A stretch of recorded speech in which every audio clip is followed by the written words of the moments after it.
Hey, deserving listeners, it's just me today.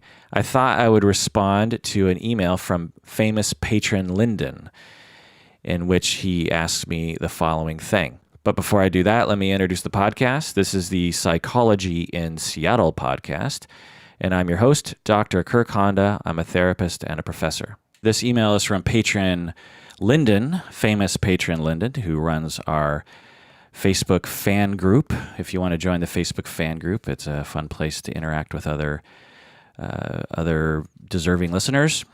And patron Lyndon says, "Hi Kirk, you've talked a few times about how many counselors don't know enough about particular topics. For example, you've talked about how counselors don't know enough about anxiety and trauma therapy. I wonder if sometime you would do an episode about those areas which are widely considered significant and yet which many clinicians tend to have very little training for, like a top 10 or something." Top 10. I like lists of top 5, top 10. So here we go. This is my top 10 neglected areas of knowledge within the field of psychotherapy. Yeah, number 1, trauma therapy and PTSD and dissociation. I'm kind of lumping all those things into one. The vast majority of our clients have been traumatized, at least in some way, and are suffering from some trauma reaction, whether it's full-blown PTSD or full-blown dissociation or some other issue. And there's everyone understands the field of trauma, but in my experience, very few people understand the nuances, and many clinicians are actually providing therapy that is not only just ineffective, but maybe harmful to clients. When I was, and I talk about this on the podcast all the time, when I was at the beginning of my career, I was one of those people. I didn't know.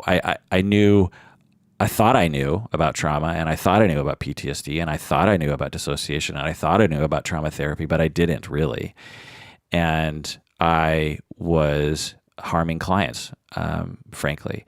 Clients would come to me, and I would provide what I thought to be what was taught to me and what people were doing around me. I just sort of provided that approach, and clients would not come back to therapy.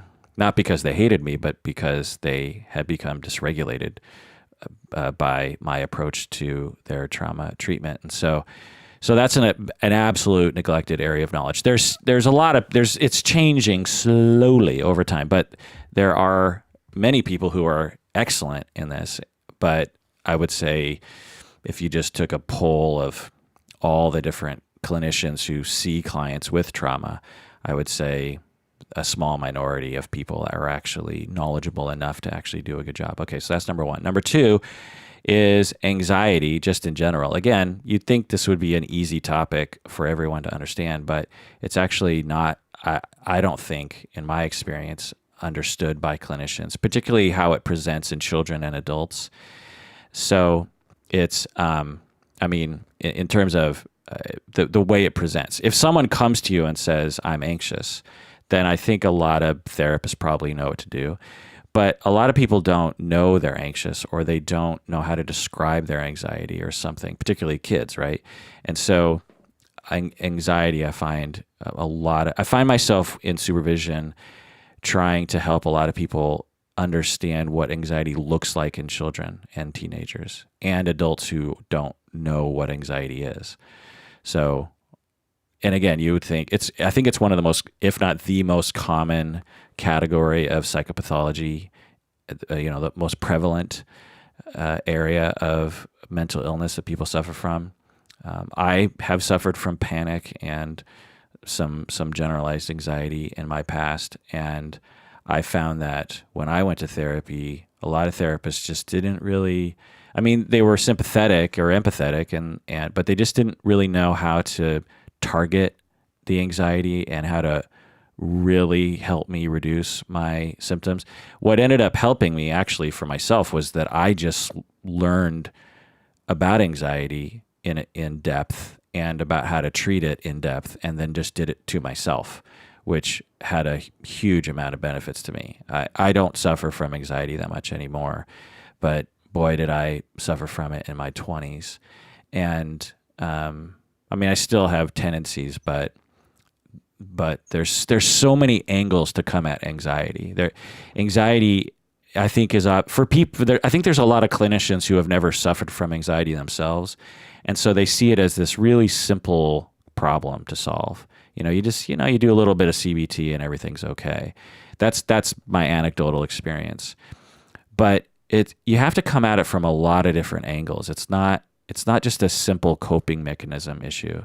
There's a lot of things. There's trauma involved, but I don't know. It's complicated. Anyway, number 3 of my top 10 neglected areas of knowledge, and these aren't in any particular order, by the way. Number 3 is erotic transference and erotic countertransference.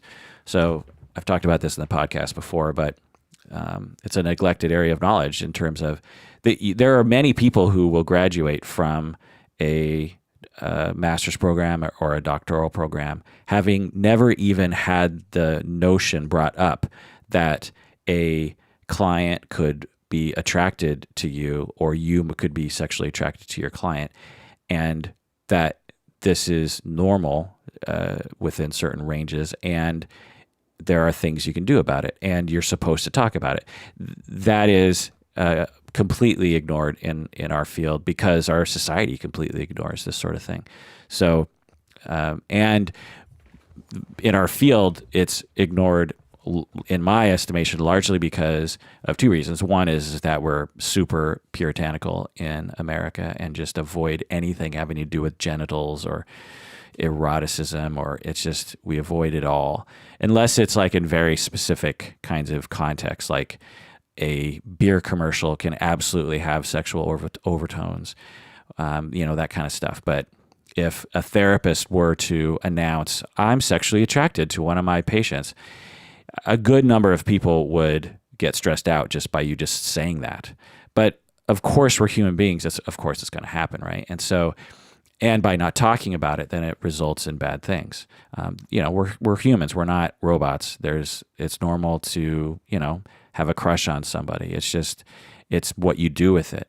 And so one reason is just our puritanical. The other side is that we have this very adolescent black and white understanding of what creepiness is, for lack of a better term. And so and I've actually experienced this before with trainees and supervisees and other therapists.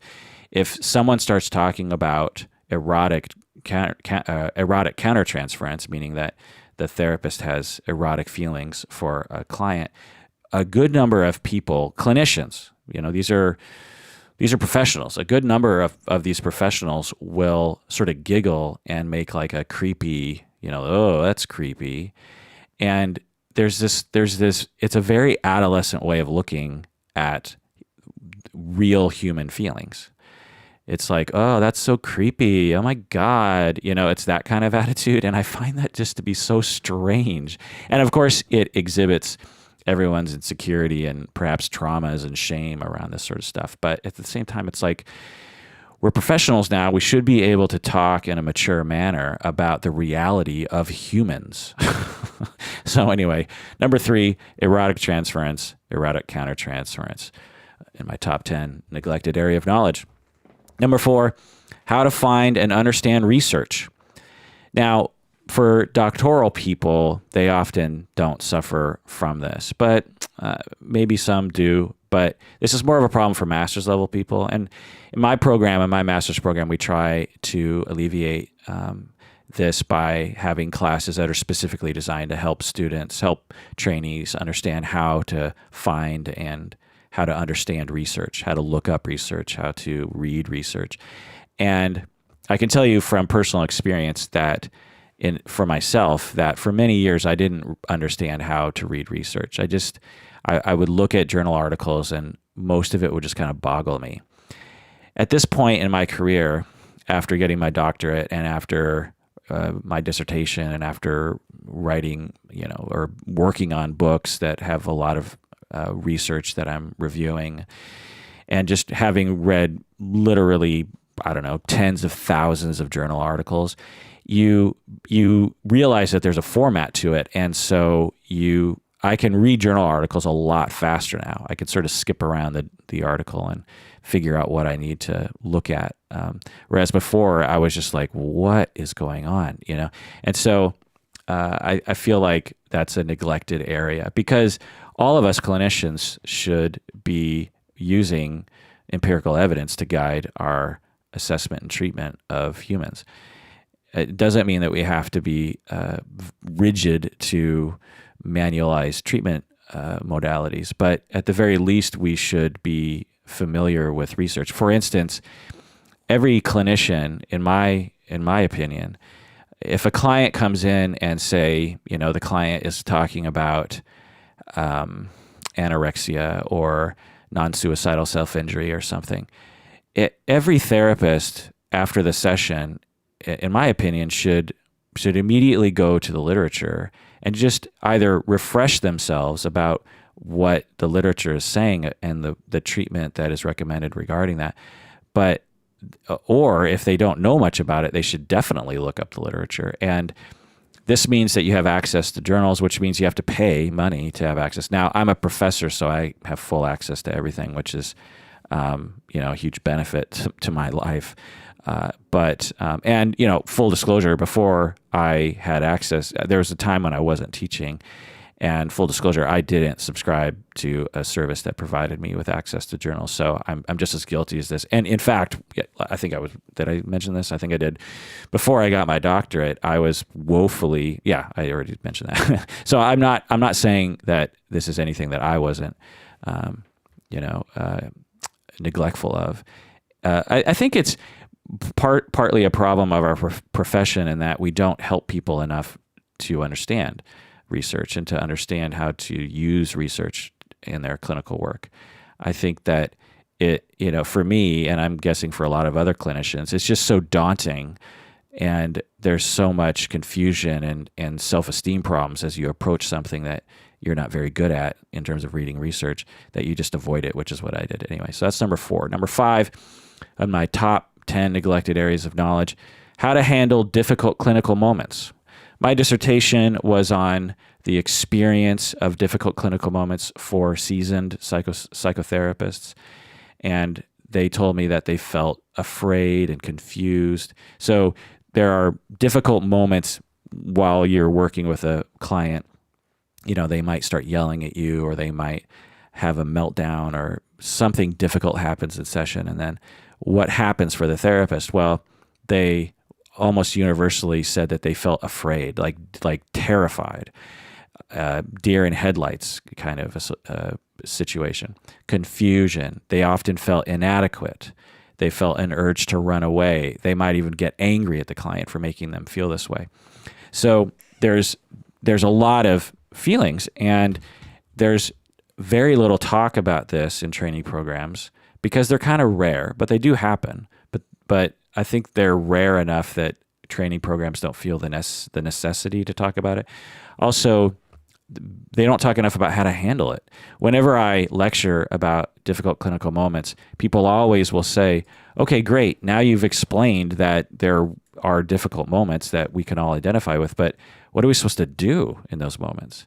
And it's complicated because, like in my study, some people told me about situations in which their client was extremely angry at them and screaming at them, or another situation in which a client showed up with a gun to session, and they didn't brandish the gun, but the gun was in the holster. The word brandish is funny. Do we use brandish for anything other than guns or weapons? They're brandishing a sword or brandishing a gun. I don't say that guy is really brandishing his pencil. He pulled out his pencil and brandished it.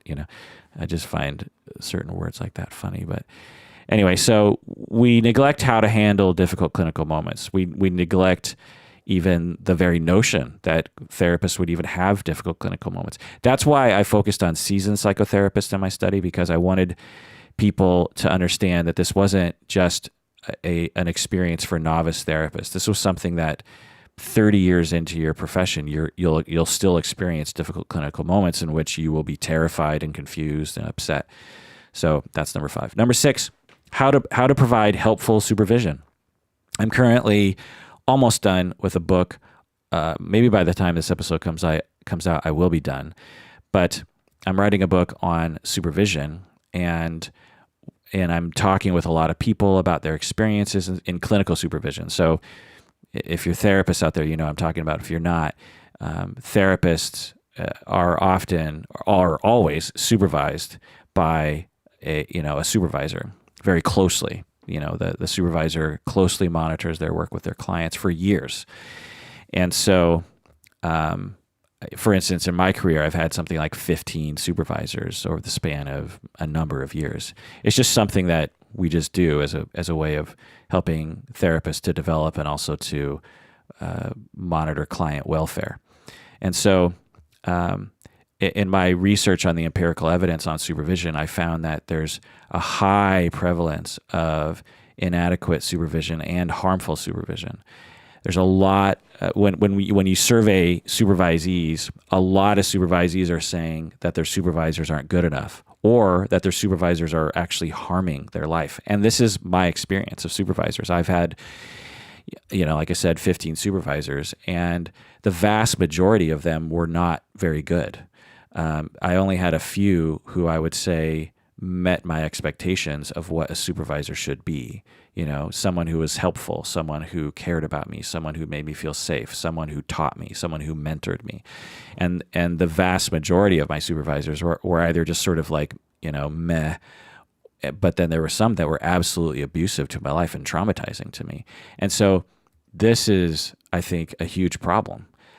And in my profession, you would think we would be doing something about it, but there's very little efforts to change this. And so that's why I'm writing this book, is I want to raise awareness around this. Okay.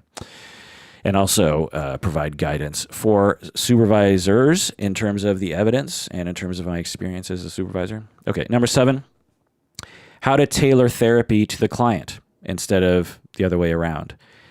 Though it's archaic to me that in 2017, clients are coming to therapists who the therapists are using their particular approach with all of their clients, regardless of the presenting issue. Now, this isn't every therapist, of course, but it's kind of the way that things are taught in general in my profession. You're, as a clinician, encouraged to learn either one or a small set of psychotherapy theories and utilize that with all of your clients. But the research shows that the best way to approach your client is to know all the theories, or all the main umbrella theories, and then apply a tailored approach to that client given the situation at hand. For example, if someone comes in and they're talking about death anxiety, then existential therapy is probably called for. If someone comes in and they are ambivalent about whether or not they want to stop using cocaine, then solution-focused therapy or motivational interviewing therapy is called for, not existential and not psychodynamic.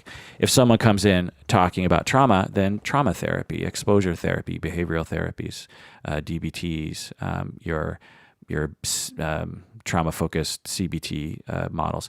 If someone comes in and they want to explore their relationship issues that they've exhibited throughout their life, then psychodynamic, interpersonal therapies are called for, and so on. Okay, a teenager comes in and is not doing well in school, but after a quick assessment, you figure out there's a lot of conflict in the home. Well, then family systems theories start to be called on. So the issue is, but the way it is now is you have people who are cognitive behavioral therapists and therefore use cognitive behavioral therapy with all of their clients. And I find this to just be atrocious. If in the medical, and I talk about this sometimes, but in the medical field, imagine if this were true. Like, you have a cold and you go to a doctor, a physician, and the physician is a surgeon. And so the surgeon decides to do surgery on you because you have a cold. Well, that's absurd, right? The physician should know, no, this particular presenting problem of a cold requires not surgery. It requires a different intervention.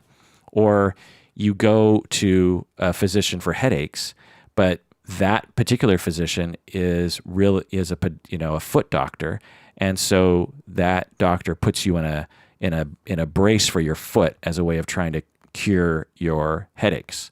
This is, no joke, a very apt analogy to the way psychotherapy is working today, and it shows because clients will talk about some of their past therapists as not really addressing their issues. And I think part of it has to do with this.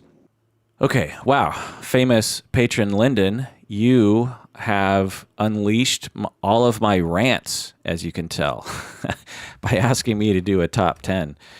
Yeah, if other people want to know other top 10s, I kind of like this model here.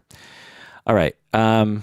So again, number 1, trauma therapy, PTSD, dissociation. Number 2, anxiety. Number 3, erotic, countertransference, and transference. Number 4, how to find and understand research. Number 5, how to handle and how to identify difficult clinical moments. Number 6, how to provide helpful supervision. Number 7, how to tailor therapy to the client. Number 8 is countertransference management. So now this probably isn't that neglected, but I think it's neglected enough in that I will talk to other therapists and I'll say, first off, what is your countertransference? And they'll be like, I don't know. And I find that there's a wide range of abilities in this area. And in my mind, every therapist should be very good at this, very good at answering this question. And I find that a lot of therapists, in my estimation, could use some work in this area. And then the subsequent thing that should be talked about is how to manage that countertransference. And I'm not talking about how to suppress it. That's not what countertransference management means. It means how to know yourself, how to monitor yourself, how to monitor the relationship with the client, how to know your biases, how to know where your culture is coming from, how to know your body and your physical sensations regarding emotion, how to regulate your emotions, how to know when to try to hide that emotion from the client and when not to try to hide it from the client, when to just divulge it so that the client isn't driven crazy by knowing that you're having some feeling, but you're not talking about it. Knowing how to take care of yourself, self-care after the fact, after sessions. All that kind of stuff is actually a very robust field in the field of psychotherapy. There's a lot of research. There's a lot of models of countertransference management. And if you asked a particular therapist what model of countertransference management do you use, they would say like, "Huh, I didn't know there were models." And so I find that to be one of the neglected areas of knowledge. Okay, number 9 is grief therapy. So I'm almost done with my book on supervision, but I'm not almost done with my book on grief, which I've been writing for like 3 years. That's another area that, again, once I started looking into the empirical research, it's absolutely shown that a lot of therapists, a very high percentage of therapists are actually not only inadequate when talking about grief with clients, but they're actually harming clients. I can't remember the stat off the top of my head, but there's this one famous meta-analysis that demonstrated that when a person who is grieving, say from a death of a spouse or divorce or some other kind of grief, and so when a client goes to a therapist, they are something like 48% or 45% likely to be harmed by the therapy. Now, all forms of therapy for all problems, there's this percentage of people who will actually be harmed by it. For instance, when people have depression and they go to therapists, there's a 5% chance that the therapy will actually harm them. It's just one of those, harm meaning that their symptoms get worse. And it's just the variance of treatment and variance in reaction to treatment. You give everyone a vaccine for the flu, and a percentage of people are going to have a bad reaction to that. The vast majority of people are going to actually benefit from that, but there's always going to be some people that are going to be harmed by the treatment. Well, when it comes to grief therapies, something like in the 40s percentiles, people are actually harmed by grief treatment. And the reason for this is hypothesized by others and speculated by me, is that therapists are just woefully, terribly trained regarding grief therapy. They're not given, again, as with other topics that I've talked about, you could graduate with a doctorate or a master's that in the clinical field and not have taken any course in grief therapy. And and not have even ever talked about grief, which is just so strange, right? That you could graduate with a doctorate or graduate with a master's in the clinical field, and having never taken a class on trauma, having never taken a class on countertransference, having never taken a class on grief therapy. It's bizarre, because grief and trauma are the most common things that people suffer from, in my estimation, that people come to therapy for. I hypothesize that actually everyone is suffering from some form of grief at all times. So to say that, to say grief therapy is just to say therapy. Everyone has unresolved grief from their past, whether it be their parents' divorce, or the fact that they moved to a new town and lost all their friends, or they were fired from a job, or they had to just quit a job, or a breakup. That's a big one. Everyone, by a certain age has been through a difficult breakup, or divorce, or their child moves out of their house. That's a loss. Or there's just, or a pet dies, right? So when you add up all those losses, by the time you're 25 and forward, you will have suffered from at least one, if not a number of them, in a very significant way. And I find that most people have not been given the opportunity to properly grieve those losses. They're devastating. And I've also known a lot of people who come to me, and after investigating, I figure out that they have a grief and a loss that they've been suffering from for decades.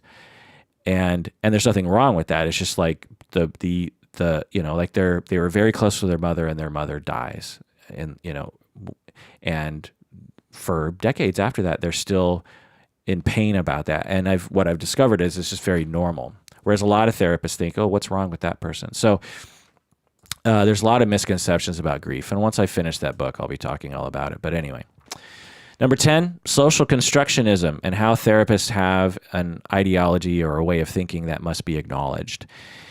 Social constructionism is, to me, such an obvious topic that should be known to all of us, but it's something that, for whatever reason, is just not discussed enough. I'm guessing it's because it's hard to understand. It's sort of esoteric in some ways, but in some ways it's really just not.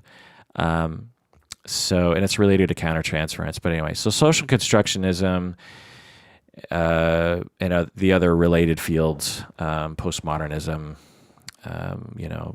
cultural relativism, these sorts of things, I think, are so crucial for therapists to at least have some grasp of.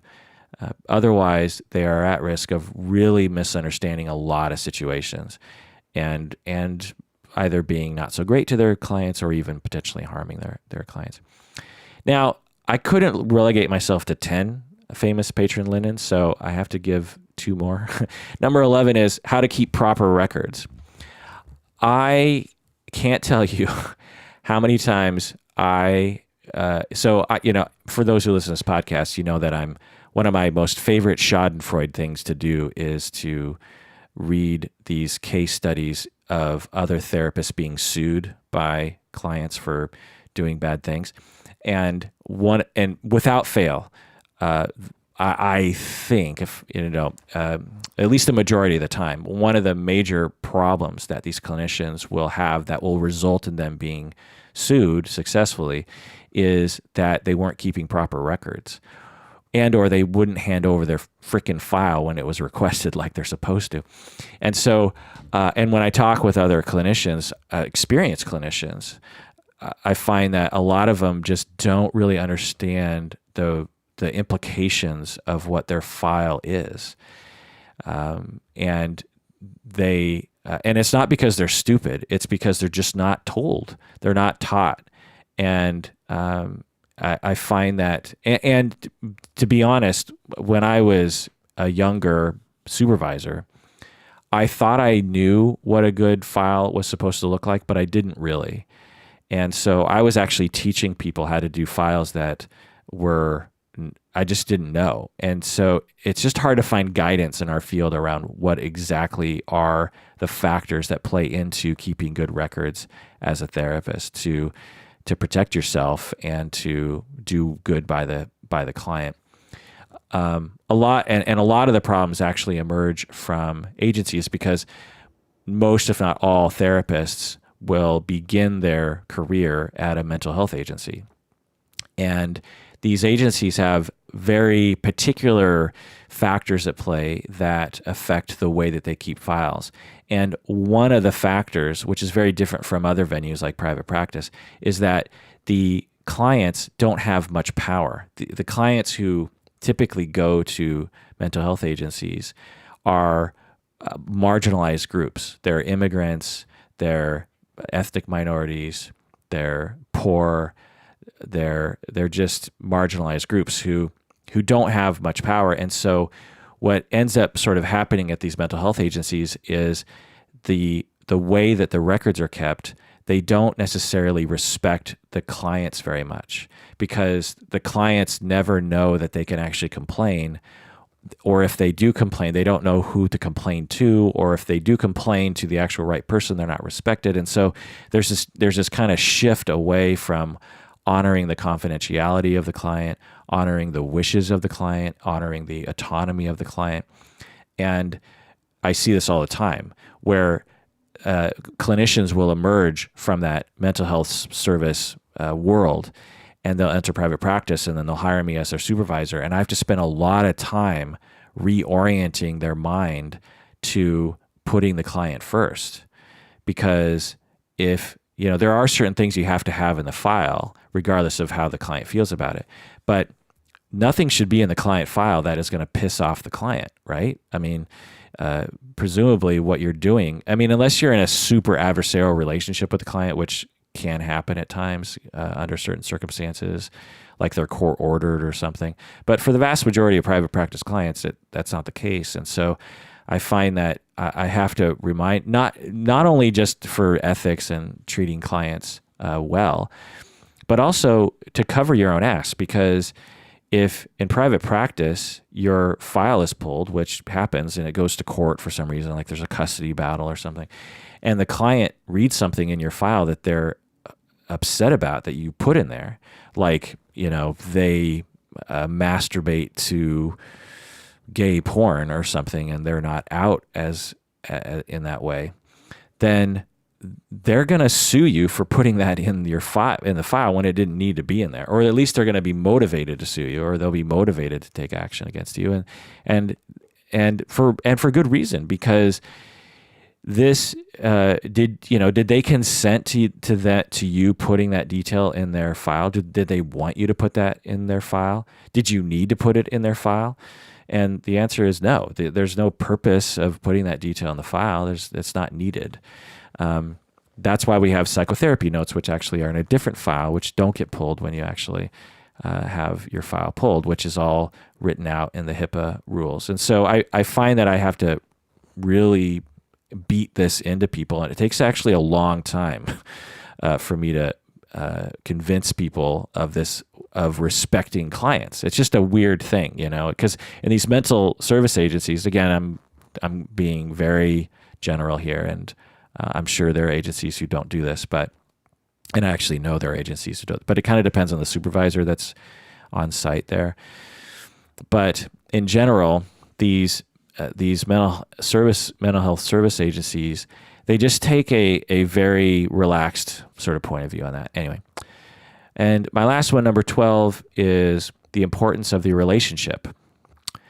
The relationship with, so most people, most trainees, now this is changing. There's definitely an emerging loud voice from a number of people that are saying, look, the relationship is the most important thing. The relationship you have with your client is the most important thing. But a lot of trainees and a lot of therapists, frankly, are sort of socialized to focus again on theory. As I was talking earlier, they're forced to choose a theory. You got to choose cognitive behavior. You got to choose this model of therapy. But empirical science demonstrates that the variance on outcomes that the particular model has is much smaller than the variance on outcomes that the relationship has. In other words, if you want to really make sure that you raise the likelihood of positive outcomes for your clients, then you should put a lot more energy into the relationship with the client, which is sort of a humanistic, interpersonal, psychodynamic way of looking at things. You should really focus on your relationship, a positive regard, relationship rupture management, countertransference management, empathy, listening well, these kinds of things. That's what I mean by relationship. Making the client feel heard, making the client feel understood, making the client feel as though you care. These are all way more effective areas to put your energy into than any particular model. So you could be psychodynamic, you could be CBT, you could be systems, you could be neurobio person, and that's fine. But you should be much more focused on the relationship because that's where most of your outcomes variance is going to occur.